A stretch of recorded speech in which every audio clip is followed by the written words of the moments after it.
Why did you die? It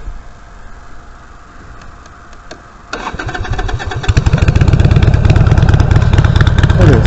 Hey, we're recording! Yay! Alright. Ready to go? Yeah.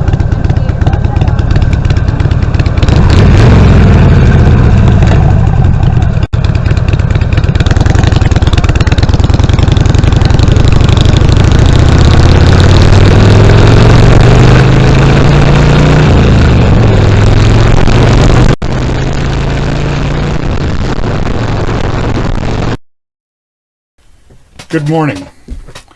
Want to talk today about some things I was teaching my kids. The story this weekend was particularly involving my son, but I hope all of my kids can learn these things from me. I did a lot of work with my son this weekend. We both worked on our bikes. Mine had a tire that needed to go to the shop and needed new engine and primary oil. His needed air in the tires and oil in the chain. We also put a new end on the air hose on our air compressor and installed a new mailbox for an older couple in the next town over. I hope he learned something this weekend. He might have learned how tires work or how to put air in them, how oil and lubrication work, how to use basic tools like a hammer and nails. I hope all my children can do these things, but it is far more important to me that they learn why I spent a Saturday evening on a holiday weekend replacing a mailbox for some strangers than how. Earlier in the day, I'd been driving down that back street with a lot of stuff on my mind, not paying enough attention to the road. I clipped a mailbox with the side of my truck. Comments about my driving can be directed to the Fuck You division of Lost Souls Tavern, specifically to the Eat a Bag of Dicks desk. Anyway, there was no one around but me. No one knew that it happened, no damage to the truck. No one would have ever known, except for me. I could have just kept driving. In fact, I did. Yeah, like I said in a previous video, I am an imperfect person. Maybe even a scumbag sometimes. But then I thought better of it and turned around, parked in the driveway, picked up the mailbox from the ditch and carried it up to the front door. I knocked and explained to the elderly lady who answered that I had hit her mailbox. I apologized. I told her that I would be happy to replace it and make things right. She went to get her husband, who was also probably an octogenarian, had his arm in a sling, and I said all the same things to him. He told me that he had shingles and he was in no condition to be erecting a new mailbox.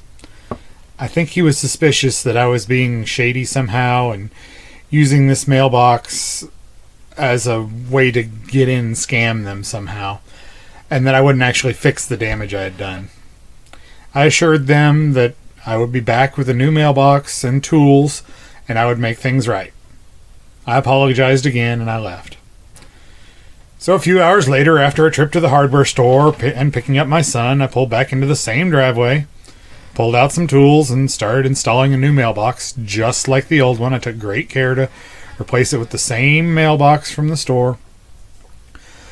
This one only slightly less form-fitted to an F-150 side mirror.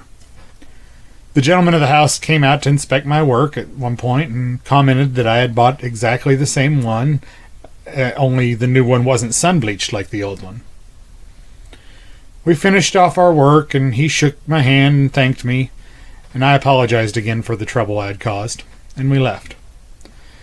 As we drove away, I talked to my son about what had happened and bought him some ice cream at the local Quickie Mart for helping me. I hope that someday he has the skills to install a mailbox or change the oil in an engine. In fact, I hope all my children can replace a doorknob or hang a picture frame without having to call someone. By the way, if you're crap at hanging pictures, you get better at repairing drywall. But even if my kids grow up to be folks who have to go to an auto shop to get a new license plate screwed on, I'll still be happy if my kids grow up to have integrity. I'm not claiming to be the world's foremost expert or even a great example. I've burned my integrity to ashes at a couple points in my life. I mentioned earlier that I drove away, right? Integrity is like a house made of matches. It takes a long time to build, but only a few seconds to burn it completely down. Above all else, I hope my children grow up to have integrity and learn that even if they set it on fire, The time to start rebuilding that integrity is now.